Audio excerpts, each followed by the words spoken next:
So, you've done the tutorial, but you're still lost in how to solve these mysteries. No worries.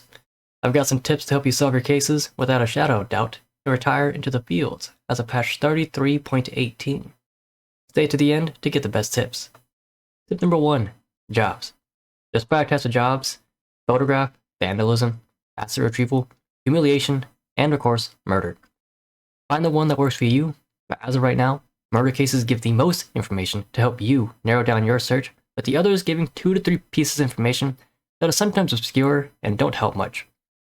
If you get a job that gives dead leads, like shoe size and salary, there's no penalty as of this patch to just close the case and move on.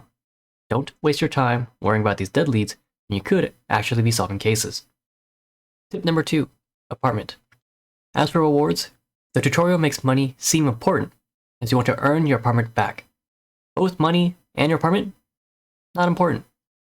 Your apartment doesn't provide any basic necessities for your stats like hunger, thirst, or warmth that any other place could easily provide, like a diner. It also doesn't provide any unique stats or buffs, besides maybe well-rested for sleeping in a bed. You could likewise get that at the hospital bed in Town Hall, and you also never suffer from lack of sleep. You also don't get penalized for not having an apartment. Overall, the apartment isn't really necessary, unless you're role-playing or decorating. Tip number 3. Rewards. You eventually come to a point where money is just a tool to get the information you need when you make this realization of not needing an apartment. It's also not a deciding factor to get you close to retiring, and as such, don't worry so much about how much money you get per job, but rather focus on what sync discs you'll be getting. As of this patch, there are a total of 18 of them, some offering pretty minimal changes in gameplay to having a dramatic impact on your effectiveness. Frame, for instance, makes you harder to see to NPCs if you go smaller, while making vents almost impossible to reach for you, and inversely if you go the other way. Look for discs you don't have as rewards, and your future jobs will be much easier. If a job doesn't have a sync disc as a reward, there's no penalty for not picking it up. Tip number 4. Map. Each map is procedurally generated at game start. As such, unless we're using the same seed, your map will be unique to you. Because of this, be ready to learn your new surroundings until you retire to the fields. I recommend learning and remembering where Town Hall is first, as that's probably the most important place you'll be going to get supplies and get your murder case forms. After that, learn your apartment names, as you'll be running between them a lot. And finally, the major hubs like diners and bars, as some jobs will have you run to those to start the job. Tip number 5. Database. You'll want to start building your own database of information to pull from for your future investigations. The game does a really good job of filling in information you already have into cases you're currently looking into for you, so the more proactive you are, the better. The following are some easy tips and methods to start building your own. Tip number 6. Employee boards. Go to your hubs and look at the employee board. As you click on the photos, you'll learn many things.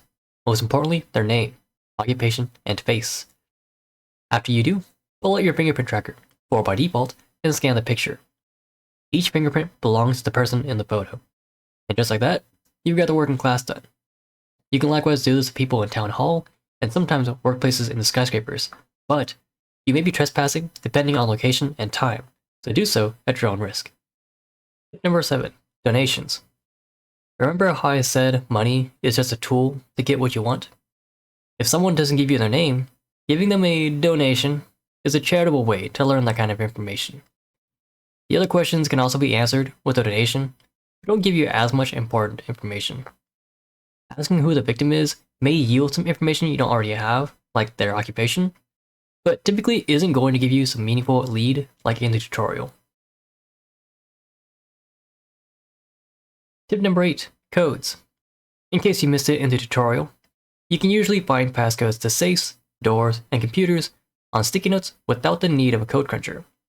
You can usually find these notes in or on cubicles, dressers, filing cabinets, employee boards, and sometimes if you're lucky, in the safe itself.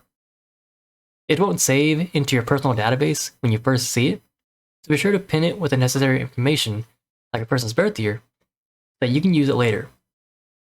After you put the code in the first time, it'll automatically put it in when it's appropriate. Tip number 9. Government files. We're going to combine tips 6 and 8 for this one to give us the prime method of making this game easy. By going into Town Hall, we can use any computer besides the ones in the lobby for this method. Whether we learn the passcode by a code cruncher or we found it on a note, once we're in, we have access to the government database. Put in a combination of 2 letters and start printing people's files out, and you get your own database filling up with all the necessary information you need. Name, face, workplace, address, and most importantly, their fingerprint. There's no fine for trespassing in these spaces, and there's no fee to print these pages out, so it's free real estate. Now that you've got all these fingerprints, anytime you come across a crime scene, you'll instantly recognize whose prints those are. You can also use this the intended way and look up individuals for their address if all the information you have is a name. And finally, tip number 10. Have fun and ask questions. At the end of the day, this is a game, so remember to have fun. Murder is no light subject, and detective work is no easy job. But remember, we play games for many different purposes. One being to have fun.